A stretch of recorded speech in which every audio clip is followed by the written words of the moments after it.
I'd like to welcome everybody to another broadcast of the North Carolina Masonic Research Society. And tonight we are thrilled to have Worshipful Brother Piers Vaughan. Piers is no stranger to many of us here, but just quickly on Piers, he is from Brighton, England, and studied at Brighton College, Oxford University, and Cranfield University. He was initiated into Freemasonry in 1979 in England. Moved here to the States and was twice past master of St. John's No. 1 in New York. He's translated a number of Masonic books, namely by Louis Claude de Saint Martin of the Martinist origin. He's a 33rd degree Scottish Rite Mason in Northern Masonic jurisdiction. He's a member of other initiatic and esoteric orders outside of Masonry, and just a prolific Masonic author and speaker. So, Piers, it is really a pleasure, honor to have you here tonight, and we're so glad you could make it. And the floor is yours. Thank you very much. It's a great honor to be here. Welcome, everyone. Thank you for taking time out on your Tuesday night. As you see, I'm sitting in an elderly alchemical lab, which seems appropriate as my talks about John Dee. I think he would have loved this kind of technology. I mean, there are extraordinary things you can do. Just one example, I can do this. He would have loved this stuff. You can actually make magic on the fly. But I'll just hop across and hang on. It's saying host disabled attendee screen sharing. I think I might need to be given access. Screen sharing. Okay, I've just made you co-host again, so you should have omnipotent power now. Okay, let me just see. Oh, that's better. Yeah. Okay. So I'm just going to pull this up and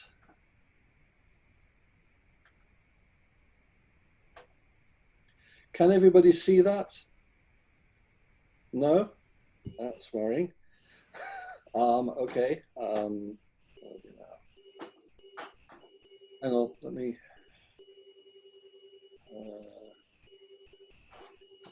see if I can go to another screen. Hang on a second, sorry. Joys of technology, eh? No, my other screen's disappeared. Sorry about this.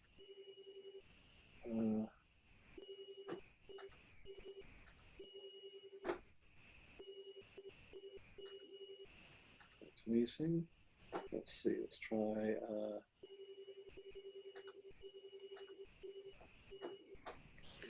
Piers, I'm just glad that I'm not the only one that this happens to. Can you see that? No. This is great, isn't it? I've now tried 3 screens.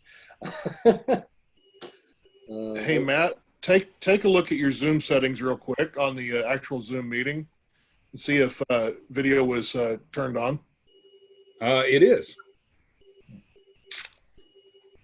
Yeah, it shares screen. I've got all my screens up there. Desktop 1, desktop 2. It's let me try desktop 1.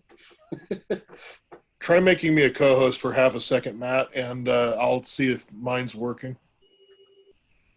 All right, I'm going to make you co-host. Randy, you are now co-host. Just don't share any inappropriate pictures, please. We don't want that happening again. Not again. Not again. All right. That worked. Okay. So, okay. So with that in mind, Piers, try it one more time with the little green button at the bottom.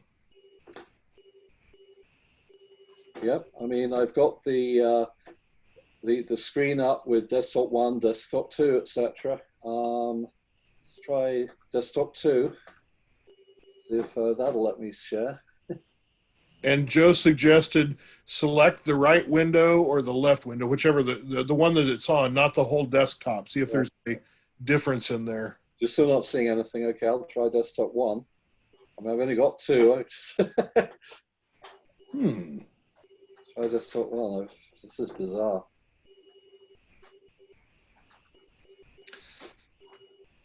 that working? Still nothing? I'm out of ideas. Hang on. Still nothing. Let's let my technician come Hey, in. hey, Pierce, it's Joe. Select are you using PowerPoint? Yep. Are you on your Mac? Yep. Okay, so if you have the presentation open already, select the actual application window. Don't select the entire desktop itself. Maybe that. Is that the application window? Your video. Hang on a second. Let me. I can't even find my. Give me a moment. Yep.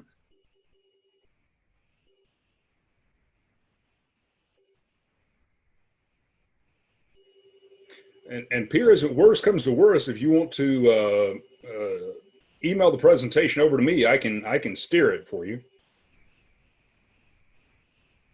Oh, there it is. You got it.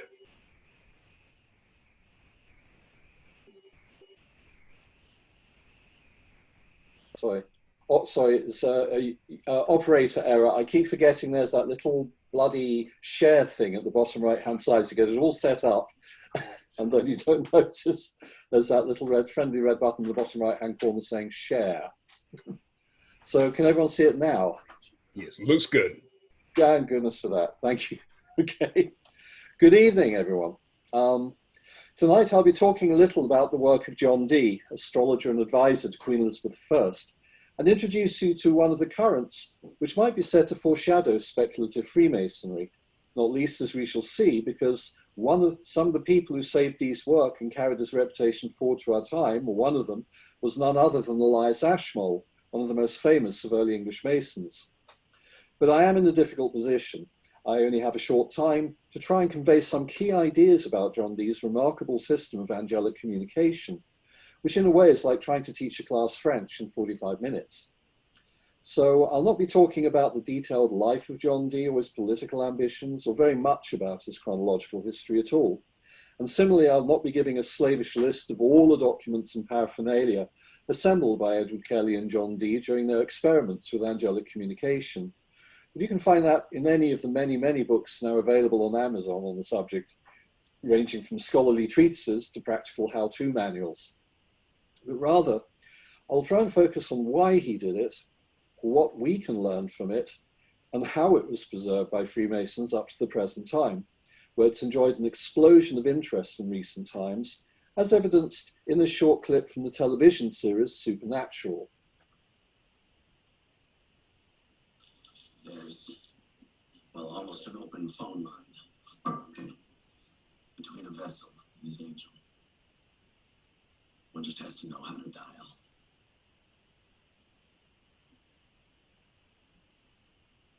Ra-aga-yo-es vi-nu-no Nokia-es-pete Oama Lade Zod. I'm here, Raphael.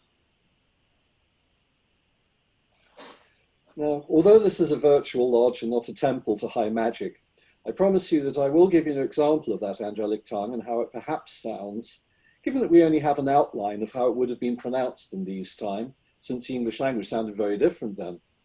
And I'll admit to being fairly strongly influenced by the Hermetic Order of the Golden Dawn system of Enochian, meaning that I can at best speak a dialect of the pure tongue, and perhaps sound to the angels how a Texan might sound to a person who speaks the Queen's English. Now, how did an obscure language decrypted by an Elizabethan mage and almost lost to humanity until someone found some documents from the false draw years later after his death, preserving what was left after a kitchen maid had used a significant amount for kindling, end up being featured in a very popular television program for young adults? Well, I think most people are aware of the fact that John Dee was truly what we really would call a Renaissance man, who lived in England in the 1500s and served under Queen Elizabeth I. He was a scholar, a mathematician, an astronomer, a chemist and an alchemist, and an astrologer. He invented codes and was occasionally a spy both in England and in Europe for the crown. At one time, he was a Catholic priest, in order to avoid persecution by Queen Mary, who was also known as Bloody Mary. He had happily became Protestant again under Queen Elizabeth. He was known as a magician and therefore mistrusted by many. Educated at Cambridge, he possessed a library in his home at Mortlake, which was over double the size of the combined libraries of Oxford and Cambridge at the time. And yet he died despised and in penury under King James I. However, for us, his crowning achievement was the bringing to light of the angelic tongue, commonly, though inaccurately, called Enochian. In order to understand this extraordinary language, its origin and purpose, we need to understand the times in which John Dee lived. This is where we shall begin our journey. We shall look at where it might have come from and what its true function was. We shall consider the means by which it was obtained and what John Dee thought he was going to accomplish through it. We'll consider its contents briefly and how it nearly died with him. We will see how it survived almost exclusively through the good office of Freemasons through the generations until it came to the great reinvention in Victorian times. We'll briefly compare the beliefs of Dee and the angelic language with modern esoteric currents and consider their similarities, asking ourselves the question whether this is perhaps a proof of the claim of many esoteric societies that there is only one truth, which continues untrammeled throughout the history of man, manifesting in different generations according to his needs and ability to understand. Now we are at a time when both scholars and esotericists have gone back to what remains of the original manuscripts and increased our understanding of Dee's system many times over. So let us begin with a look at the times in which John Dee lived and how those both affected him and drove his ambitions to seek a common language with the angels. Perhaps we should begin this section with a consideration of the power of words. The importance of words was emphasized in the Triduum, the universal first-year syllabus at universities, while codified by Martianus Capella, a pagan living in North Africa, in his extraordinarily dull and long-winded book on the marriage of philology and Mercury. This Platonic educational system was taken up by the Church, and this syllabus taught everywhere. The Triduum, or three ways in Latin, covered the subjects of grammar, logic, and rhetoric, which taught the ability to put together elegant sentences, to argue in a consistent and progressive manner, and to deliver these arguments convincingly. The following years were devoted to the Quadrivium, or four ways, consisting of arithmetic, covering number, geometry, or number in space, music, or number in time, and astronomy, or number in time and space. This reflected the belief of Renaissance times that the passage in Wisdom 11, "Thou hast ordered all things in measure and number and weight," reflected the fact that God had performed the act of creation according to mathematical formulae. Similarly, Genesis chapter 2, verse 19 tells us, "And the Lord God formed every beast of the field and every fowl of the air, and brought them unto Adam to see what he would call them. And whatever Adam called every living creature, that was the name thereof." The importance of logic and the importance of knowing the true name of something was the ability to control them. This is why the first thing a priest does in an exorcism is to demand the real name of the demon he is fighting. We've all seen that in Hollywood movies, haven't we? For by knowing its name, he can control it. Similarly, it was most important to challenge any entity conjured by the magician so he could both verify its identity and direct its actions. And this applied to both demons and angels, both of which appeared in the grimoires of the time. Now, just as a personal aside here, my name is Piers Vaughan, but I was actually christened Charles Piers Vaughan. There's a tradition in the family, which on one other side can trace itself back to the Norman Conquest in 1066, that given the fact the family's been around for 1,000 years, there was always the fear that if an evil entity or the devil knew your name, then he could control you. And great lengths were taken with young babies throughout the centuries in England, and I'm sure many other countries, to protect them from this. The most obvious tool was baptism, but another thing that they used to do was to give a child what they called a pre-Christian name. In other words, a name they put before the Christian name, or first name, as in my case, which is a tradition in our family, as I say, going back hundreds and hundreds of years. It actually created quite a problem when I was about 2, and I had to have my adenoids out, and I was put in hospital in Brighton. And as in those good old days, you know, the parents weren't allowed to come in for like 2 or 3 days. And when they came in, the doctor grabbed them and they took them into a side room and they said, "I've got some very bad news for you, Mr. and Mrs. Vaughan." And they were terrified. "What is it?" And they said, "Oh, don't worry, your son's come out of the operation fine, but we think he's simple. We think there's a problem with his brain." And they were saying, "We don't understand. He's actually very precocious. He can already spell, he can speak pretty fluently, etc." And they said, "We've seen no sign of that at all here. He hasn't said a single word since he's come in. He hasn't uttered a sound." And so nervously, they took them up to the dormitory, and there I was in the far bed.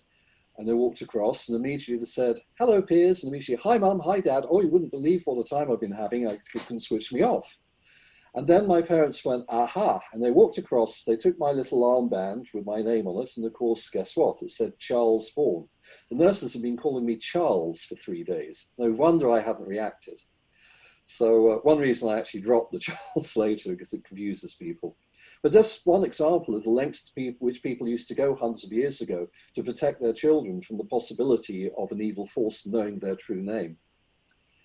Now, the Kabbalah tells us that God created the universe with a word, sometimes his name and sometimes through the Logos, and that the true pronunciation of his name, which was lost following the sack of Jerusalem in the reign of Zedekiah, would also bring about its end.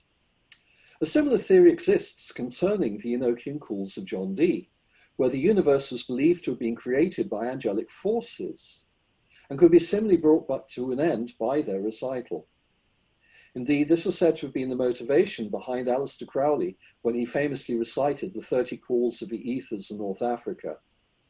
However, what is astonishing is that this apparent act of wantonness might in fact have been doing exactly what Dee had hoped to do in the first place.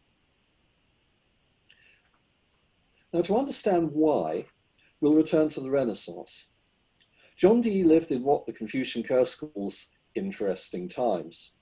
He was born in 1527 and died in 1608. But this is during the era when Constantinople fell to the Turks in 1453, leading to a wave of scholars fleeing with critical documents from ancient Greece to Italy, together with the important Corpus Hermeticum.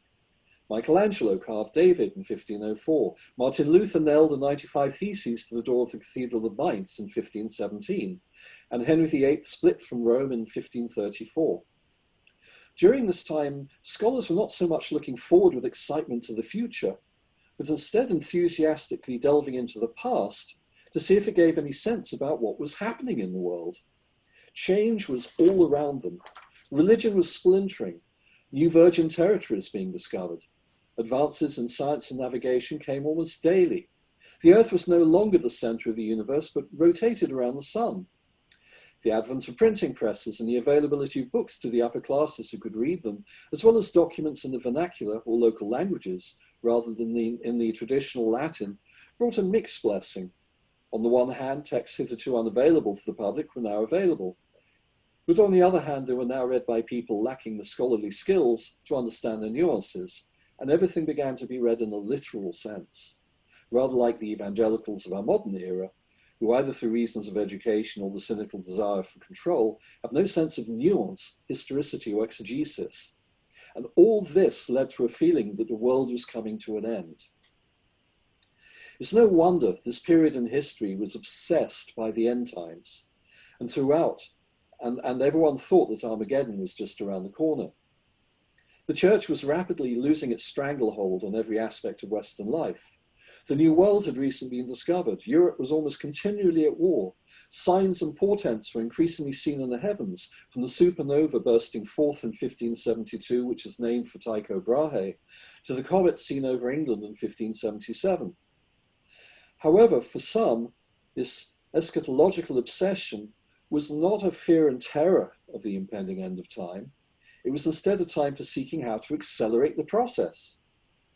If this seems contradictory or even suicidal to our ears, We have only to look at American evangelicals nowadays who believe that by restoring Israel to the Jews, rebuilding the temple at Jerusalem, and, a minor detail, converting all the Jews to Christianity, they will hasten the second coming of Christ. Which is all well and good, so long as they look at their own eligibility for heaven first. The words of Will and Ariel Durant, while writing about the Puritans late last century, might be as well applied to them.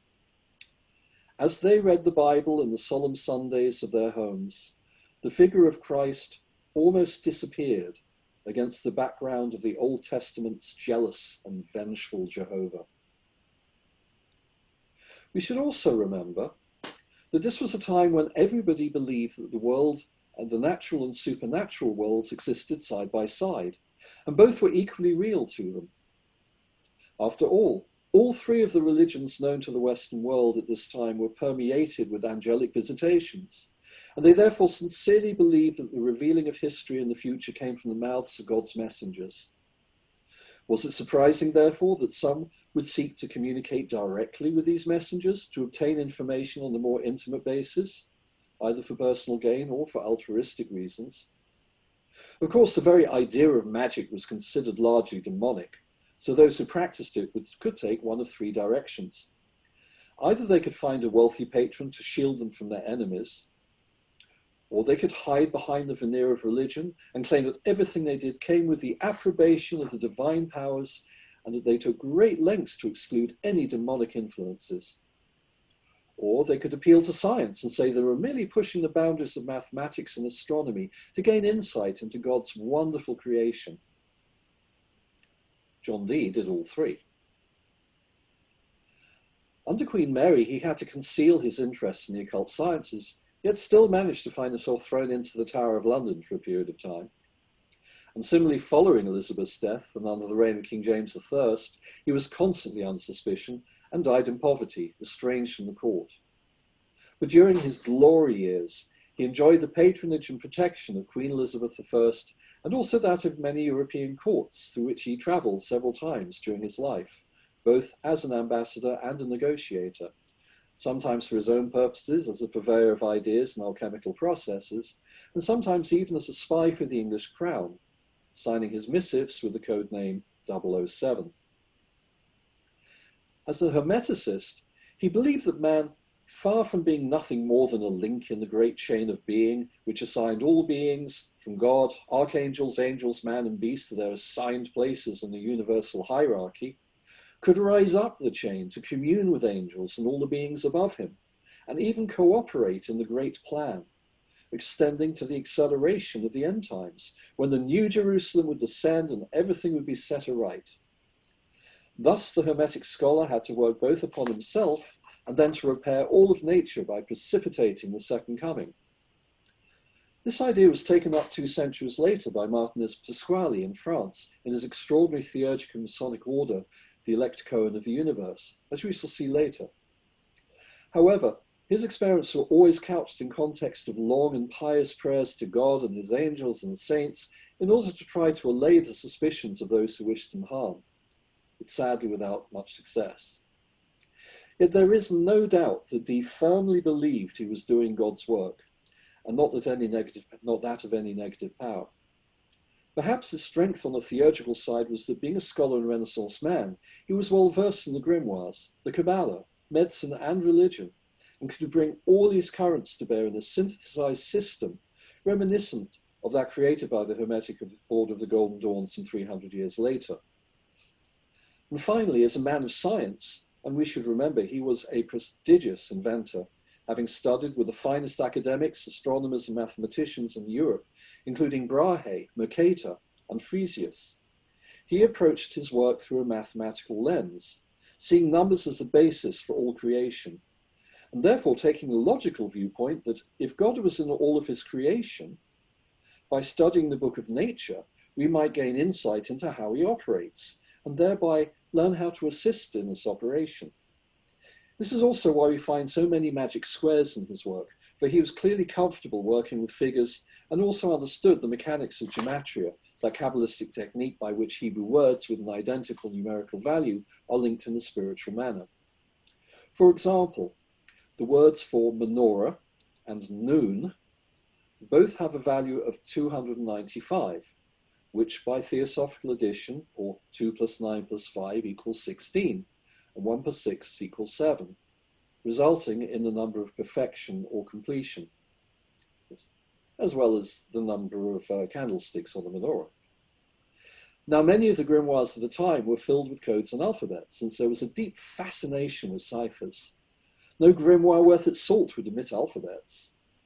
And so we find a large number in Agrippa's 3 books of occult philosophy, and in Trimethius' Steganographica contains a series of ciphers which were to be put to a more mystical use. In this case, rather than simply being a way of playing Big Chief I Spy with the angels and demons, or at least to try and hide one's notes from prying eyes, the purpose of the codes was to use spirits for long-distance communication. The potential usefulness of this was not lost on Dee. Living in a dangerous and politicized world, when he moved from country to country, imagine the potential of a system by which, centuries before telephones and operators, you could instead send a telepathic message to an angel who would deliver it to another person performing exactly the same ritual in another place, without any need for couriers or carrier pigeons. It's a testament to the times that when Dee informed Lord Cecil of this potential for long-distance communication, Cecil lent him money to continue his research into the matter. This perhaps points to an answer to the question often asked, which is, why didn't Dee simply try to contact his holy guardian angel? After all, isn't that meant to be the point of most angelic theurgy? But Dee's purpose had nothing to do with personal gain or finding buried treasure. No, he is not above doing this in his spare time. He was far more interested and concerned with international politics and bringing about the end times. The information he sought from these spiritual advisors would be on how to get messages from one country to another instantaneously, how to contact the genii or angels set over the various world countries and exert influence over them, and most importantly, how to cooperate in the divine plan of accelerating the last judgment and man's return to his original state. The language required for this would need to be far more than a simple replacement cipher, where one letter of the alphabet was replaced by another, or by some sign like the passing the river cipher, or the pigpen cipher still used by Royal Archmasons today. Dee would have to communicate with the angels in a language, not just letters, and in their own language as well. Now, this was not, in fact, the first attempt to do this. Some 400 years earlier, the great Christian mystic Hildegard von Bingen had created a lingua ignota, or unknown language, of which we only have a couple of examples, where she substitutes some words for strange new words and linking them with Latin. What is interesting about these passages is that the words are declined, that is, different endings are added depending on the case of the noun. We have no way of knowing if longer texts purely in that language existed, or even if it was spoken. But perhaps they were at least a means by which the nuns could communicate secretly among themselves. Its use did appear to be limited to religious or mystical functions. What has struck scholars is that the form of the letters, and for that matter the form of letters in Trimethius' Steganographia, represent Enochian script to some extent, or at least in passing. Whether this suggests an unconscious use of them in Enochian by Kelly and Dee, or that letters were common to the angels transmitting them to the mystic, the cryptographer and the scryer, is something for the listener to decide. If this was the man who was going to perform the experiment with the assistance of a scryer, what background did he need to bring to these events? And with all due reverence to Barnabas Saul and Edward Kelly, who were the two the scriers he used in his life, the function of the scryer is merely to recite what he sees, but it is for the scholar to interpret it.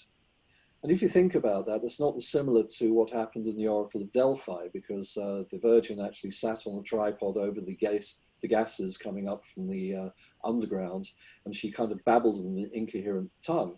She did not actually deliver the auger at Delphi. It was actually the priest versed in what she was saying who then took it away, interpreted it, and then presented the message. So again, here we have, again, it was the idea that the scholar had to interpret the message. Now, a knowledge of ciphers in the background and languages was obviously going to be of help, as well as a well-grounded knowledge in the occult books of the time. A strong familiarity with books of the Bible, including those deemed apocryphal, for we know that Dee had encountered the book of Enoch, was essential as well. A good knowledge of geography and politics wouldn't go amiss, as well as an education in Hermetic thought, given the nature of what Dee was trying to accomplish. Finally, his understanding of mathematics, combined with his understanding of Kabbalah, would go a long way to help him untangle, codify, and compartmentalize the extraordinary range of topics contained in the communications. And incidentally, this is where the confusion over the names of the languages comes from. While it had been a common assumption that the language of the angels was Hebrew, which is also called the fire tongue, from which you can see the immediate Christian association with Pentecost and the descent of flames, enabling the carrying disciples to gain the courage and speak in tongues. This made little sense to Dee and others of his time. They argued that this language was the one used by Adam and his successors after the fall. The idea of a primal language came into being, one spoken by God, angels, and man before the fall, either verbally or through a form perhaps of telepathy even. It was therefore logical that Enoch, the only man permitted to ascend to heaven to talk with God and his angels, and to take down notes, according to the Ethiopian scripture, would speak to God and the angels in their own tongue. Now this is why the language came to be called Enochian. But this is strictly incorrect, since Enoch didn't invent a new language, he simply spoke the angelic tongue, which is what Dee strived to learn. But the term Enochian is now so widespread it would be swimming against the tide to insist upon another name. So now the stage was set for the great experiment. Now, I don't intend to go into detail regarding the equipment, the table and the chairs, the wax tablets, the sigils, the coloured cloths, the room, the incense. But one piece of equipment is perhaps worth considering, which is the scrying vessel. It was sometimes an obsidian mirror, but normally it was one of these, if you can see me still on the screen, a crystal ball.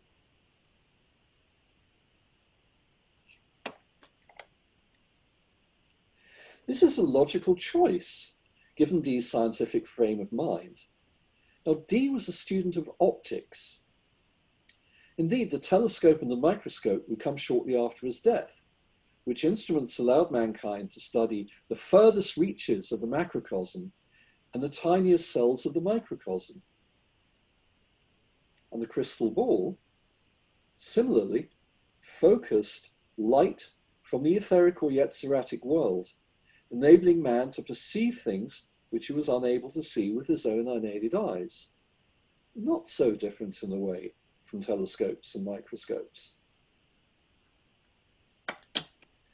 As to the mindset of the two experimenters, I can offer no opinion of Ed Kelly. He's often portrayed as a rogue and a charlatan, but it's hard to determine whether this was the scientific community giving him a bad press, or due to the fact that just about every theogist of the time had to earn a living somehow. Even Dee was happy to draw up horoscopes of Queen Elizabeth and be paid for them. The practice continued right up to the 20th century in the White House, if we just remember a couple of decades. But I have absolutely no such uncertainty when it comes to the genuine intentions of John Dee. He truly believed he was working in cooperation with God and his angels to accelerate the coming of Armageddon and assisting his nation by influencing the angelic zeitgeists of other countries in England's favour.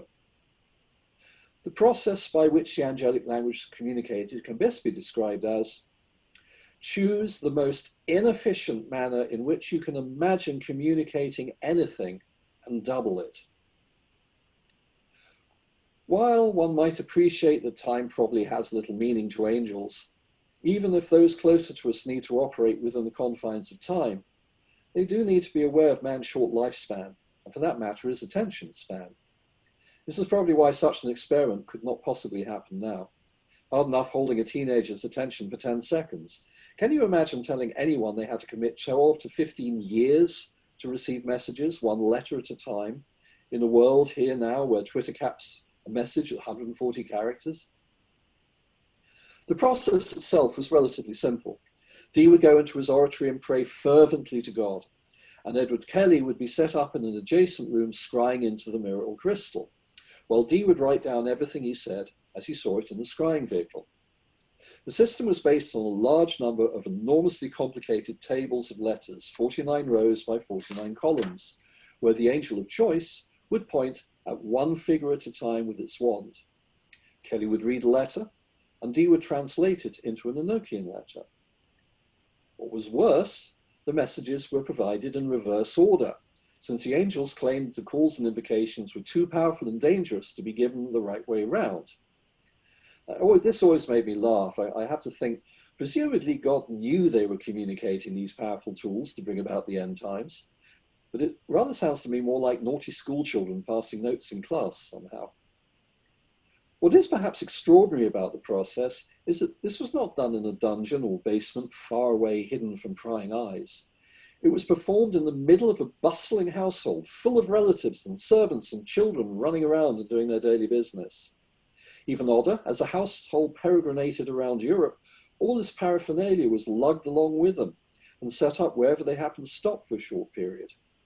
This work was not performed in secret, and God was not rewarding them in secret. The language itself was transmitted to them as a part of a series of 49 calls, which are contained in Loageth. 19 of these are angelic calls, and the final 30 calls are to the ethers, which all had a common formula, and only the names need to be changed. That's an interesting point. We'll come back to that later. These are divided into 3, the last containing 4, and these 91 were related to various areas of the world, by which Dee would be able to communicate with and hopefully control the destiny of those regions by means of the powers overseeing them.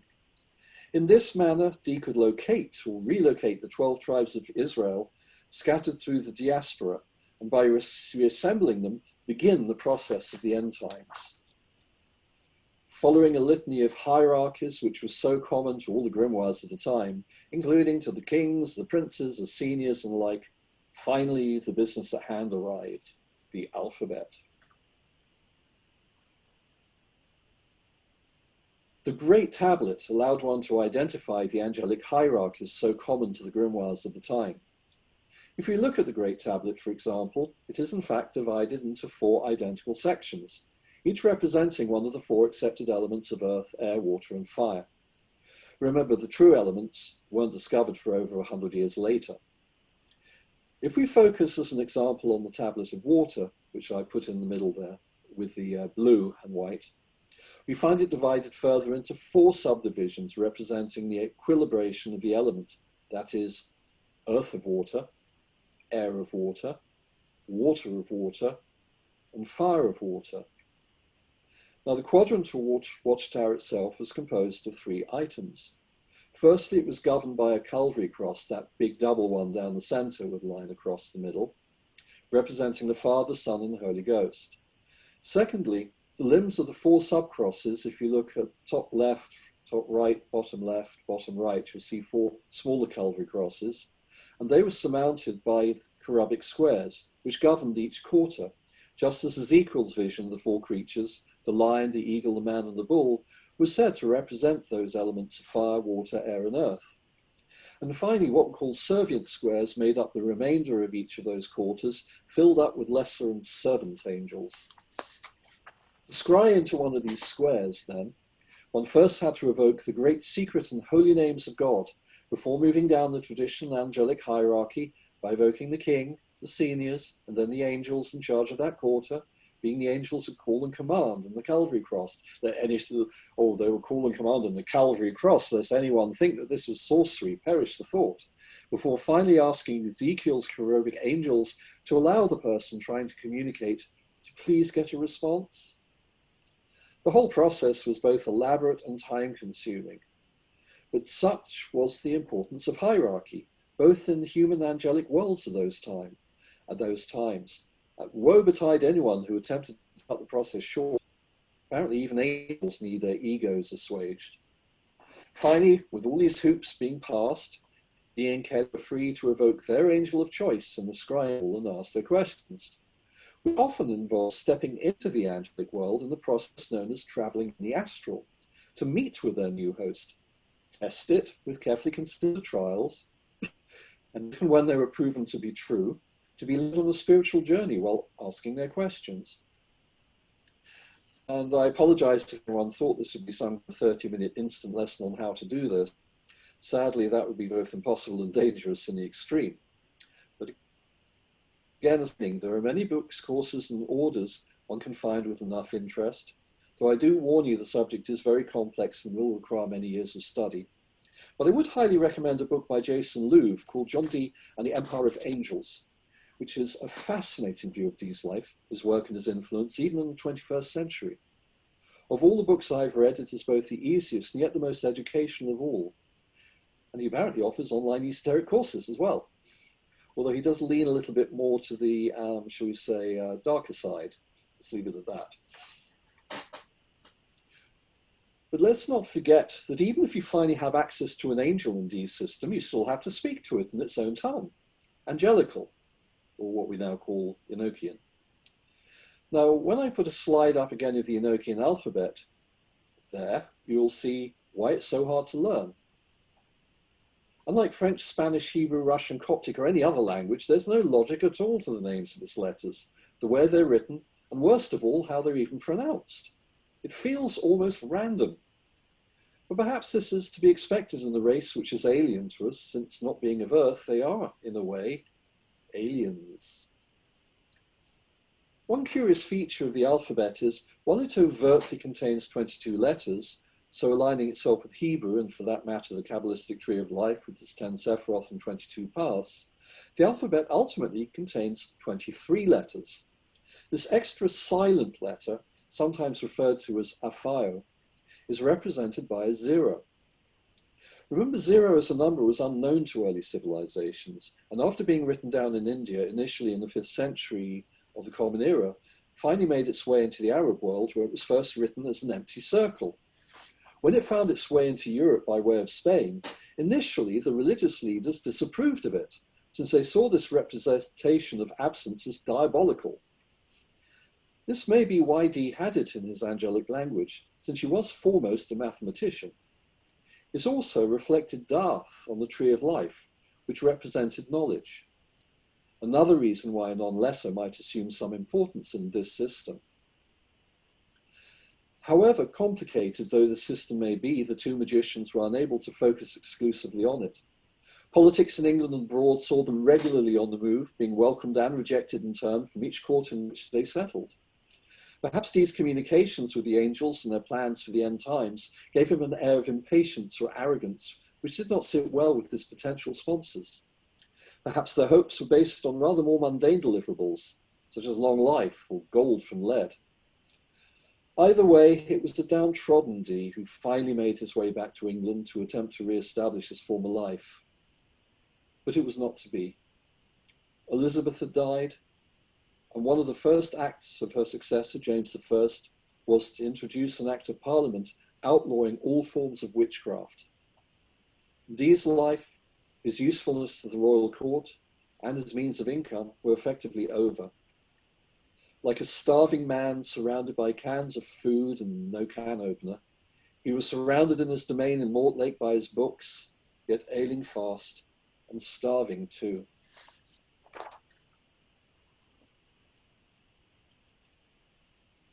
While Dee died in poverty at Mortlake, his papers were initially thought to be lost.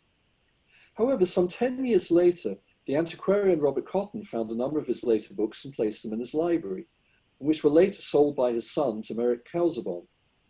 This author published them in 1659, together with a damning commentary, which led many to believe that Dee was quite mad. However, the earlier manuscripts had apparently been retained in a secret drawer of a desk acquired by Mr. Jones, a confectioner, who purchased a large chest without knowing its provenance, and who kept it for 20 years before noticing a rattling sound when he moved it.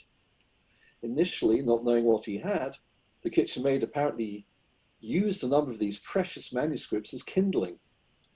Before Mr. Jones' widow, on remarrying, gave what remained to her new husband, who in a moment of miracle bartered them with Elias Ashmole's servant in exchange for one of Ashmole's bound editions. And so in 1672, Elias Ashmole, a famous collector, antiquarian, and Freemason, came into possession of much of John Dee's earliest manuscripts. This is such a startling coincidence, one wonders if the angels had a handle in it. Being the experimental person that he was, Ashmole wasted no time in examining them, and we're told spent the next 5 years recreating these angelic experiments. Sadly, we have no definitive writings on the results he obtained. But these papers were later acquired by the great collector Sir Hans Sloane, whose copious manuscripts, and in those days his collection comprised some 4,153 documents, were finally purchased by an Act of Parliament which saw the creation of the British Museum in 1753, before finally making their way to the British Library in more recent times. A century later, we'd find two more prominent English Freemasons, William Wynne Westcott and Samuel Liddell Gregor Mathers, poring over the manuscripts of John Dee in this collection, as well as those in the Bodleian Ashmolean in Oxford, as they attempted to recreate these systems as part of their Golden Dawn system of magic. However, not all the members were totally happy with the system, which they perceived as poorly understood, incomplete, and potentially dangerous. Indeed, both Paul Foster Case and Dion Fortune omitted it from the respective esoteric schools they later founded, the builders of the Aditum and the Society of Inner Light. Now, much has been written on the rediscovery and resurrection of parts of the Enochian system by the early members of the Hermetic Order of the Golden Dawn. Indeed, while discarding much of the early materials, they used the basic idea of the four watchtowers and the golden plate to build a number of their rituals, including the opening of each of the outer order grades, by associating with the four quadrants in the Great Tablet. They also had the idea of splitting the Great Tablet into its four constituent parts representing the four elements, and redesigning the Black Cross into the Tablet of Union. And just as an aside, I noticed Angela's smile when I came up with this slide, because on the bottom right-hand corner, you see that incredibly colorful drawing. Is actually, it was discovered about 25 years ago. It's actually from William and Westcott's private collection. Chick and Tabby Cicero aren't 100% sure whether he painted it himself, although he was certainly a very good draftsman, or whether he had somebody paint it for him. But he tried to encapsulate one of the four, well, all four of them, in fact. This is just one of them recreated. I had a great privilege some years ago when I was down in Florida when they were there to actually see them. It was terrifying. They were both beautiful, but also crumbling around the edges, and everyone was worried about how they'd sort of preserve them. But as you can see, extraordinarily elaborate and beautiful in its own way, almost as a work of art. Now, regardless of what Dee purists make of the use they put of the system to, a century of practice demonstrates that the Golden Dawn system certainly works in its own way.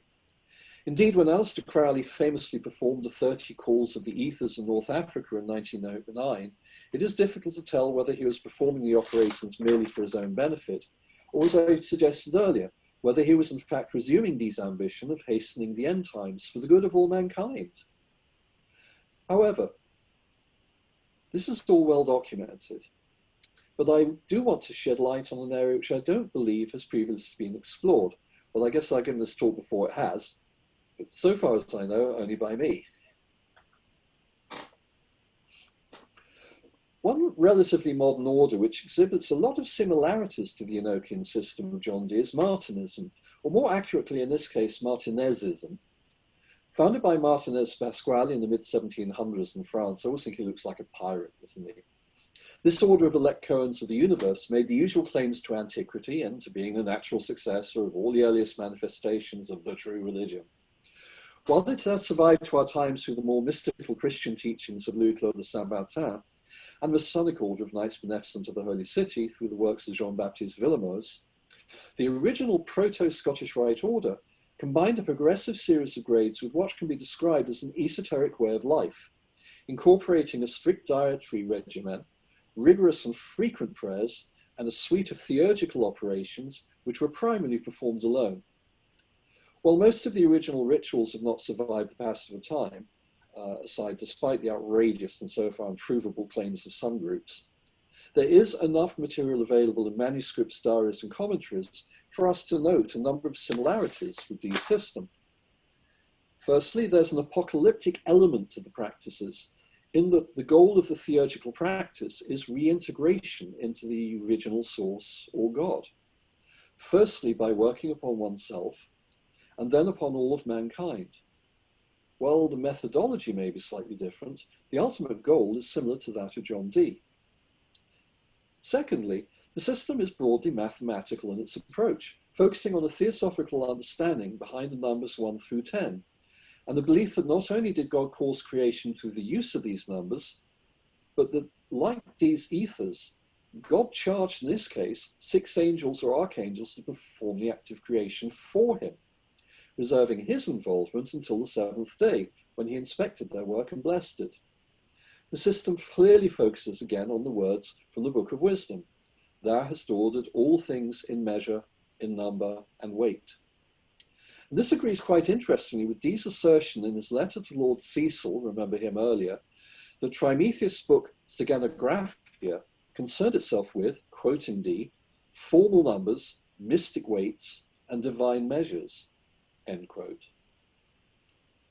Indeed, a significant number of part of Saint Martin's first 2 books is also giving over to the meaning of numbers, and in fact an entire tract is devoted to this subject alone.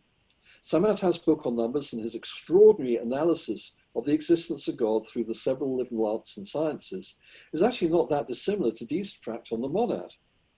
And clues abound both to his belief in the efficacy of alchemy of the spiritual kind, while he rails against physical alchemy, and to his belief that the objective is the philosopher's stone, a distinctly alchemical and Rosicrucian symbol.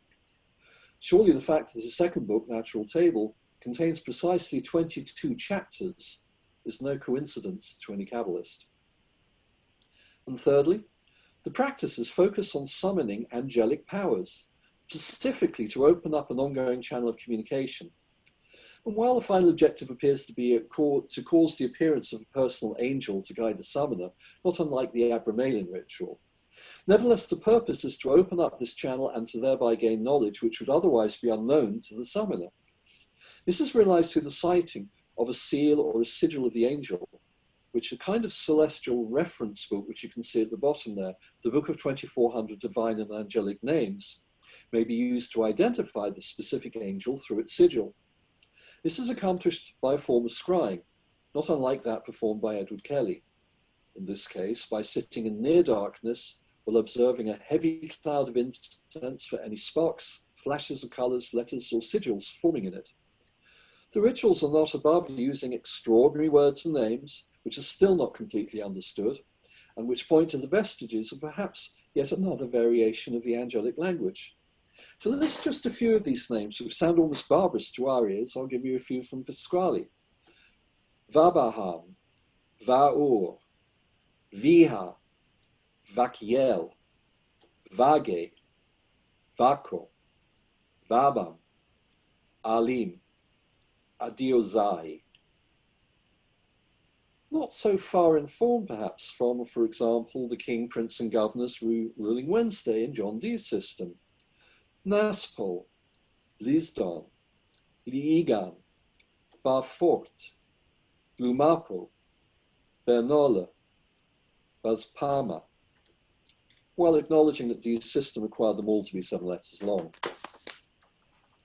And finally, like the 30 calls to the ethers, many prayers of the highest grade, that of Reoqua, are formulaic, with gaps in the prayers and incantations, again, to insert the relevant angelic name. Nevertheless, it appears we may be coming to a time when we begin to learn more about Pasquale's system. Matt Ravignat's recently written the first book to attempt to recreate Pasquale's rituals, first in the 1940s, when Amblin attempted to do it. But since then, we have far more source materials available than were available to Amblin 80 years ago now, nearly. Also, a friend in England believes he may have discovered some of Pasquale's lower grade rituals in an obscure library in France. And in fact, our Scottish friend up there may well know the person I'm referring to. Perhaps he will one day be in possession of Pasquale's actual materials, and then we will be able to judge whether he was in some manner influenced by these writings Or even the angels themselves found a new conduit for their teachings some 200 years after their original vessel passed.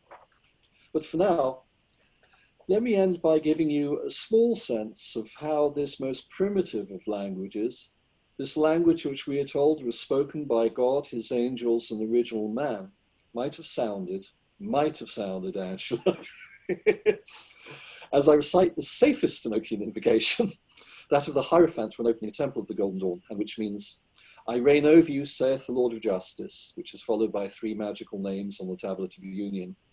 Move, therefore, move and appear. Open the mysteries of creation, balance, righteousness, and truth.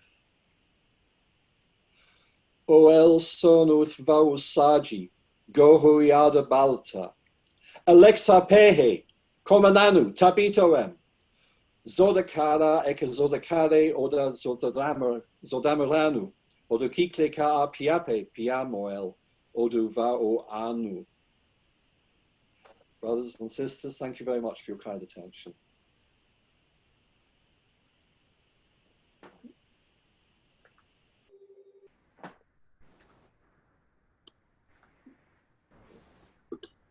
Brother Pierce, that was, again, fascinating.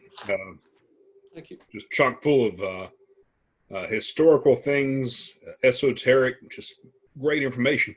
If anyone has any questions for Brother Pierce, please feel free to unmute yourself and ask. And if anyone has any questions over on Facebook, please just type them into the comments and I'll be happy to ask for you.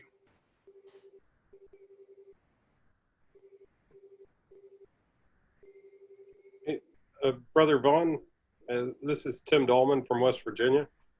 I'm Piers, actually. Well, makes you sound like an old man. I guess I am. It's Piers. Thank you. First, amazing presentation. It was very informative, and my mind is blown, as Brother Martinez has said. I had a really simple question, and I might have missed it, but is the writing, does that read right from left or left to right? Between the screen sharing and everything, it was hard for me to tell. Yeah, I know. It's an interesting question. In general, it tends to be written the same as English now, left to right, because don't forget, John Dee was English. So although he was harping back to the idea of 22 Hebrew letters, etc., normally it's written from left to right, just as we write. Unless Angela has a thought on that. No.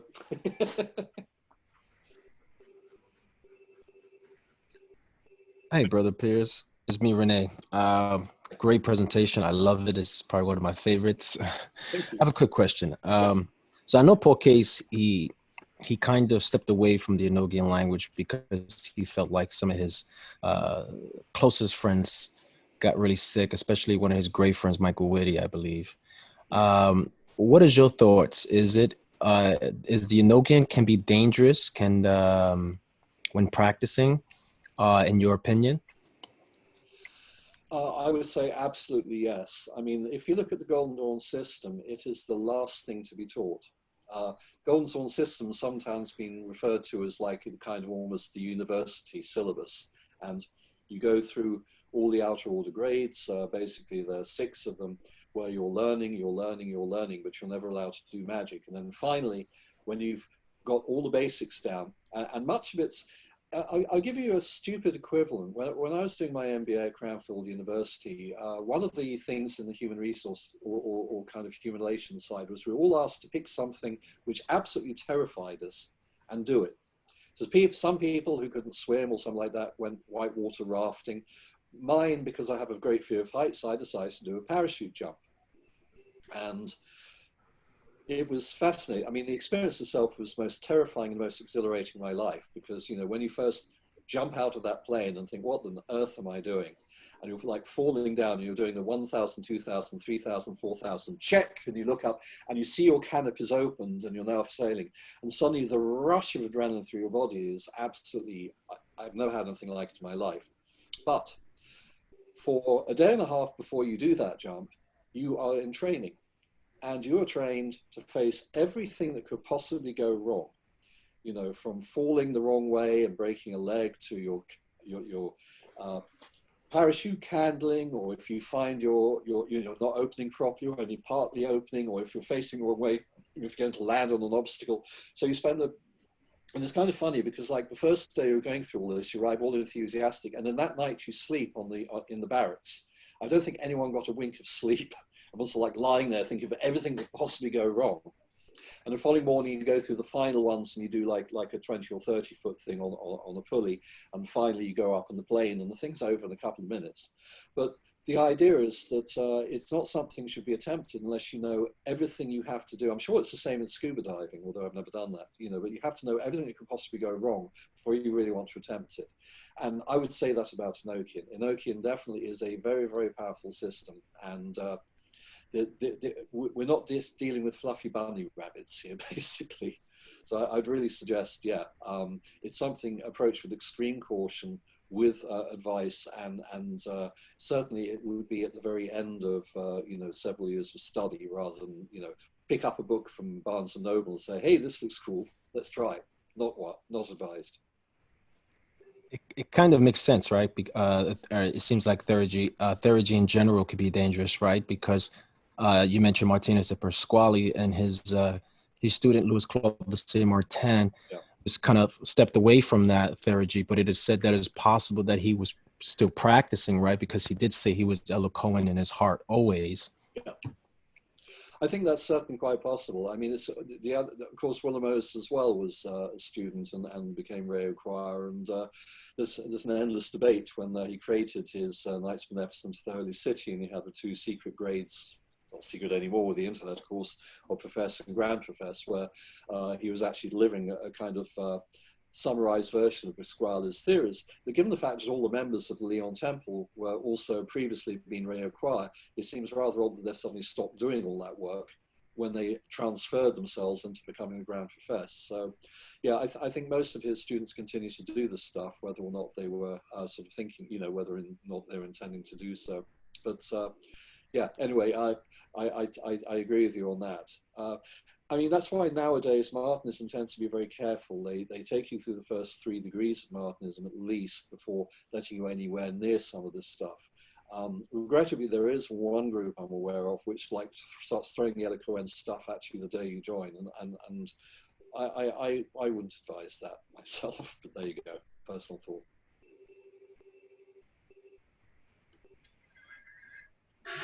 Hi, Brother Pierce. I've got a few questions for me. Firstly, that was quite an interesting presentation. It's the first time I've been introduced into the Enochian in that depth. I have a few questions, actually, if that's okay. And the first one is, you were talking about John Dee and trying to communicate with the angels to send communications to the magi's of countries in order to create a determined outcome. Did he write anything about the effects that he observed, whether the communications that he wanted to communicate actually manifested into anything?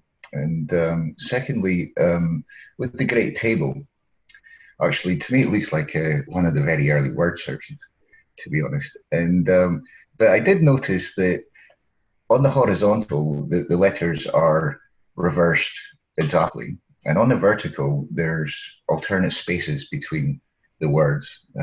For example, I noticed on the bottom of the vertical, there's a space between A and Moch, whereas on the upright, on the top of the vertical, it's Amoch. And there's a couple of other different spacings. Do you know why that would be? And also with, this is the last one, and with the was it the Linguna Ignota? The table, I noticed that the start of the alphabet and the end of the alphabet had the same letter or the same character but reversed, and the 3 other similar ones within that is the vowels E, I, O. they all look similar, apart from the O is reversed and expanded slightly. Is that really significant, and can the alphabet be sort of expanded from those 5 points? And lastly, and this is quite a weird one, I was at a meditation weekend. Randy was there as well, and one of the meditations was we went into visualize the lodge, the throat chakra, and then try to portray something on the throne or the master's chair. And I saw this ball of energy and what looked like, I described it as the military colors, you know, the cloth military patches streaming out, but in the colors of different flags. But it doesn't look like similar to the William Westcott graph with all the colors. As a matter of fact, it looks more closer to that, you know, that I saw streaming out of the ball that was on the chair than the flags that I first thought it was.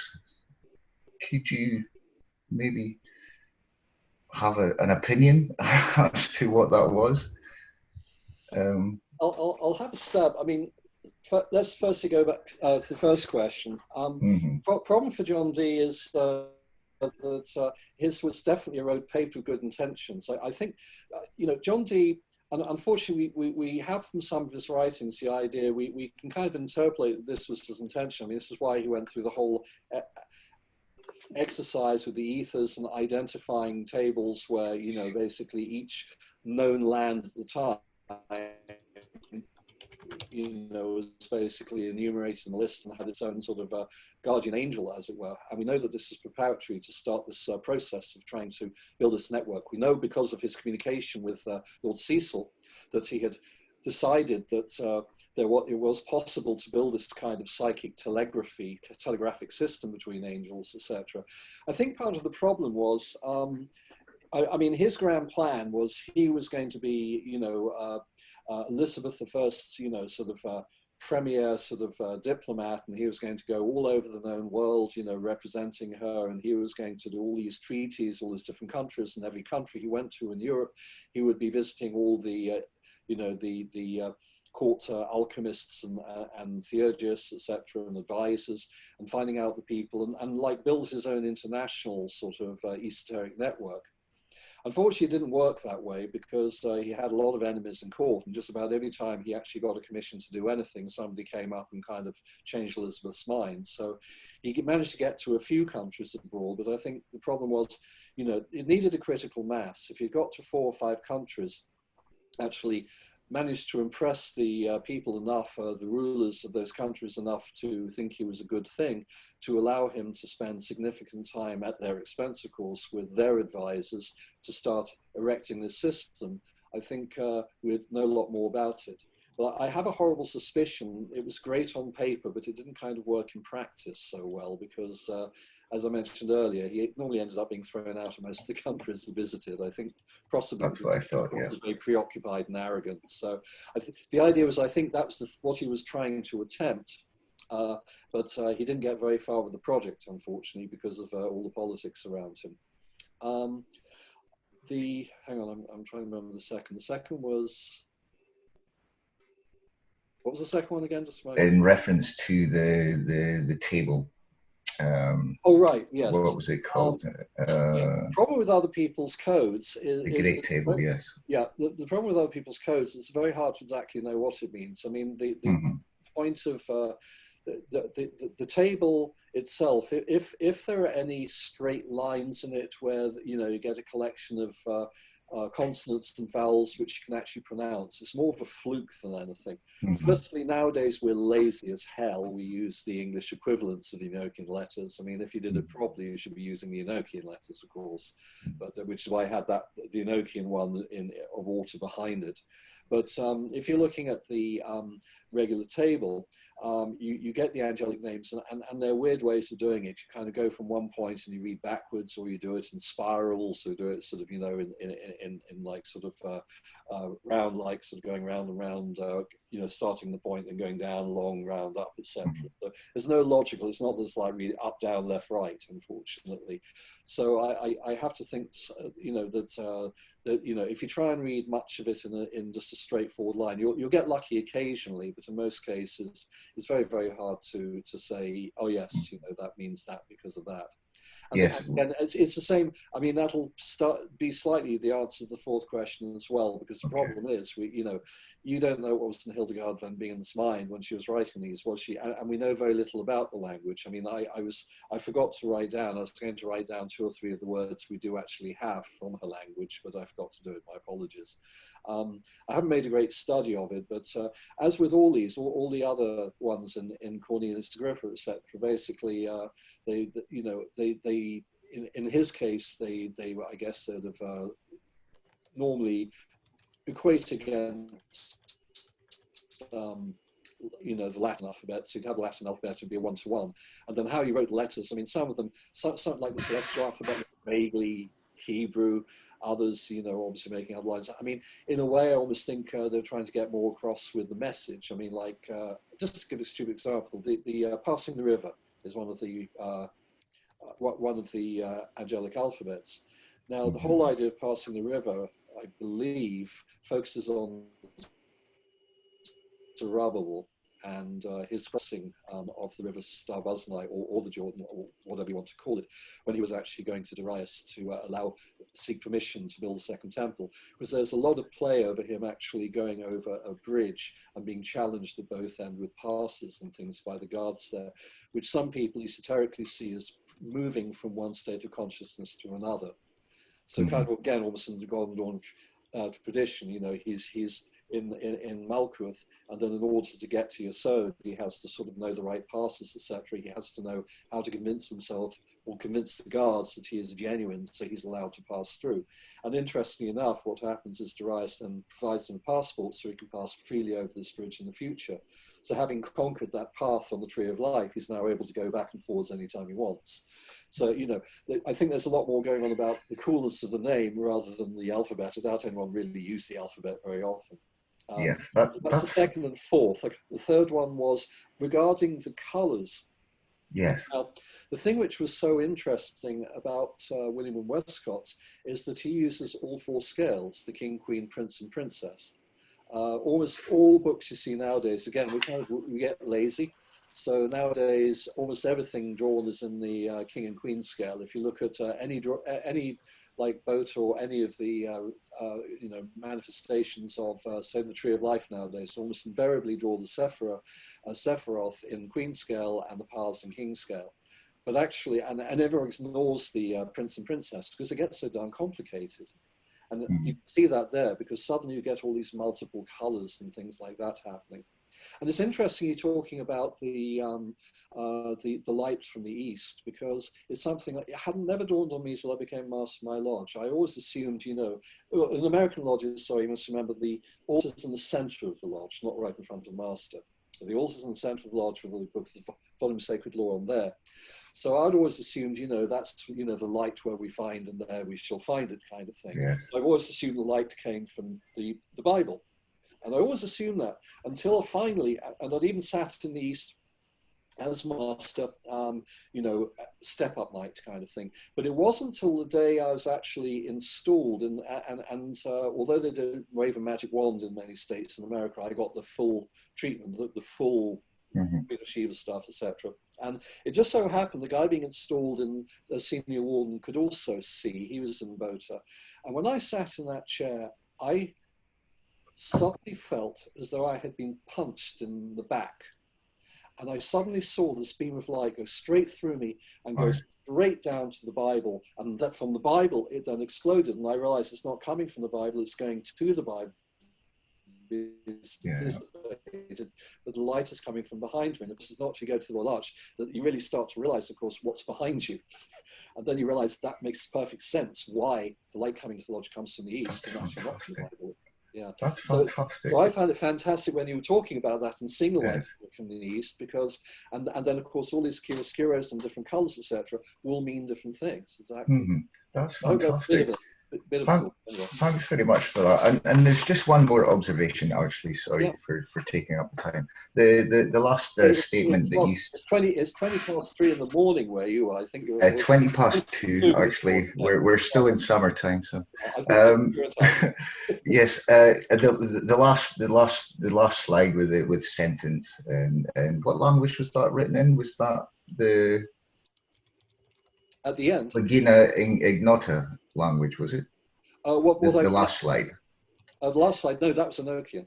Okay, and that's overlaid on what, Latin? No, Enochian is its own language. I mean, being angelical or the angelic language. So that is actually what I was giving as one of the calls. But because Enochian, as I mentioned before, is considered quite dangerous, I chose the safest one, which really doesn't tell any angel to do anything. Yes. You just be around. I'll be doing a banishing later after this. Yes. What I did notice. Just the last 2 words, for example, I ran through the whole lot, and the same syllable for the A, and it's the same symbol for the U in the last 2 words.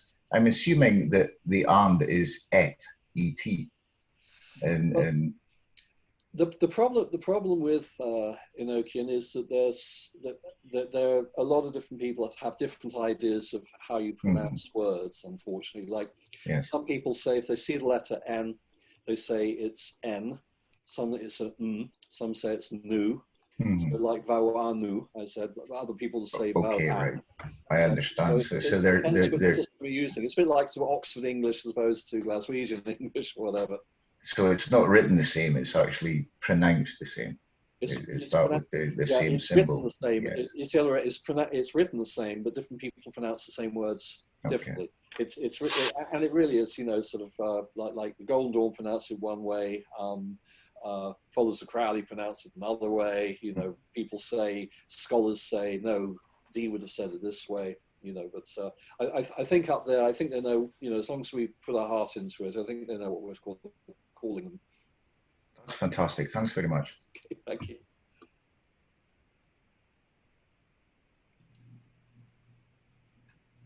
Matt? Yeah. Do we have any other questions or comments for Piers? Piers, this is Monica Kenny. Had a question for you. Not even sure how to put it, but you mentioned that with the Dee wanted to pretty much see if he could get someone from another area, sort of like, to get the message from angels and be able to transmit back and forth that way. Under other studies, other cultural, I'm not sure you have to say religions or anything else, have they studied this type of language in a way to where they can actually recognize the symbolism or communicate with angels as well? Because I was in the Caribbean one year and I saw someone in a ritual setting and they literally addressed somebody and said that they were a daughter of the light.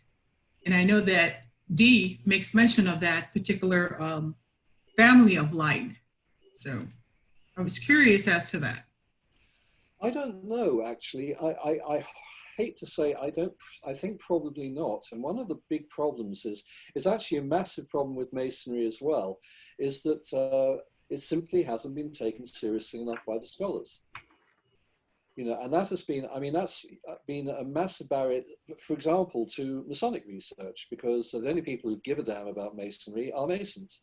And yet the more they study Masonry now, the more they realize that Masonry wasn't some kind of casual hobby performed by a few of the people who traveled around the world. They realized that the very people who were actually captaining the ships and manning the ships, which were opening up all the trade routes, were Masons. And the more they start to study this, they realize that they were actually taking a very specific set of ethics and thoughts and morality, etc., around the world, as well as establishing Masonic enclaves, etc. And it's only now, in the last 20 years or so, that the university scholars, shall we say, have finally started to take it seriously and saying, we're missing a whole major factor in how civilization spread. And maybe if they could start to do it at the next level now on the esoteric world, they might start to find some very, very interesting corollaries. I mean, as you know, at the moment, comparative esotericism, you know, for the popular masses is just about ancient aliens. About the best we get at the moment is saying, look, this pyramid looks like that one, therefore aliens. You know, we have a ways to go before we can start actually comparing the angelology of different cultures and seeing, have they been trying to do the same things? Were the things Dee trying to do? Was something like that going on in, you know, native North America, or, you know, in India, etc. No one's really done that study. I mean, I guess you could say Blavatsky started to take steps, but of course her process was very unscientific and very, very biased. I mean, we really need somebody who hasn't, you know, done this. I mean, if you think about it, the Russians before the communist, you know, during the communist regime was starting their attempts on telepathy, etc. And we know the American government covertly, of course, was trying to do the same thing of sending messages telepathically. But the idea of using agents which were third parties, in other words, rather than I send you a telepathic message and see if you can draw the picture I'm thinking, but now I'm sending it to an angel who now transmits it to another angel who's the angel or the genius of that country, who transmits it to a human being there, who speaks a different language, but now the common language is actually angelical or Enochian yeah, I would love to see a study done on that. Thank you. Thank you. Piers, I got one more question. I love the way you put that actually. So I know that Agrippa, it is said that Agrippa may have got his stuff from the Picatrix, correct? And Marcello Ficino. And is it possible that even the Golden Dawn, some of the materials may have influence from the Picatrix as well, considering that Agrippa had some influence too as well, with John Dee, etc. Oh, I think it's quite possible. I mean, just as an example of how these things work. So when I translated Amblin's book on the practical Kabbalah, there's a section in there at the very end where he puts the Shem HaMephorash, and there's a ritual for the Shem HaMephorash, the 72 angels, you know, the names out of verse 21, I think it is, of Exodus, etc. But he includes the sigils, but then at the bottom he puts in an alert and says these are very dangerous. You shouldn't use them, they're not the right sigils. So, and funny enough, I came out with a kind of an alternative version. I just recently brought out a book by a translation by Lenaire on his book from the Shem HaMephorash from the sort of early 1800s. And as an appendix, as well as putting these traditional sigils, I tried one or two others, working with Matt Ravignat to produce a Levi version of them, as well as a Golden Dawn one, you know, using Golden Dawn sigils as well, saying these might be safer. But he mentioned that he had found these sigils in the Arsenal Library in Paris. And not much one could do about that until the internet came along. But then about several years ago, I went online. I found you could actually start to look at the archives. So I actually managed to locate the manuscripts and got them to photocopy it and send it across to me. So absolutely. But I was asking people around who I knew in the esoteric world if anyone had actually done the Shem HaMephorash ritual, and kind of how was it for you? Because I'm curious, if you did it using Amblin's sigils, did you find it dangerous or did it work? And I found almost unanimously, everyone except for the French was saying, no, we had no bad effects from it at all. And one of the people to chime in was Pat Zalewski, who is one of the people who preserved the Golden Dawn out of New Zealand. And that became very interesting because he said, in fact, he said, let me send you something. And he sent me a front cover of something, which apparently he had discovered that, I guess, 50 or 60 years before Amblin had gone to the Library of the Arsenal to take that book out to copy the sigils. When MacGregor Mathers moved to Paris, he went to the Arsenal and actually took the same book out. And those were exactly the same sigils he was using in the Golden Dawn version of the Shem HaMephorash. So in other words, if they weren't above, and these sigils were meant to go back to Thomas Rudd from the 1500s. So I mean, if the Golden Dawn is using sigils which came out of Thomas Rudd in the 1500s, of which this Vignare or whatever was a copy, then I think there's every possibility that he would have been looking elsewhere. I mean, we know he translated the Abramelin ritual for starters, of course. Among other things. So I think it highly likely. I mean, we know they had all these available because after Lévy came along, there was a great resurgence of interest in esoteric grimoires, etc., in France. And a lot of the, some more exploitative publication houses were running around finding copies of them, reissuing them, etc. I mean, a book translated the Papist book on essential magic. Well, I can't remember the title off the top of my head, but actually that is meant to be a book which contains about 5 grimoires. He just wanted to get them out there into the public domain. So there was certainly, they were around, they were available, they were known. So I wouldn't be remotely surprised if Westcott and McGregor Mathers sort of sat around looking at them all and what can we use from this, what can we use from that? Absolutely.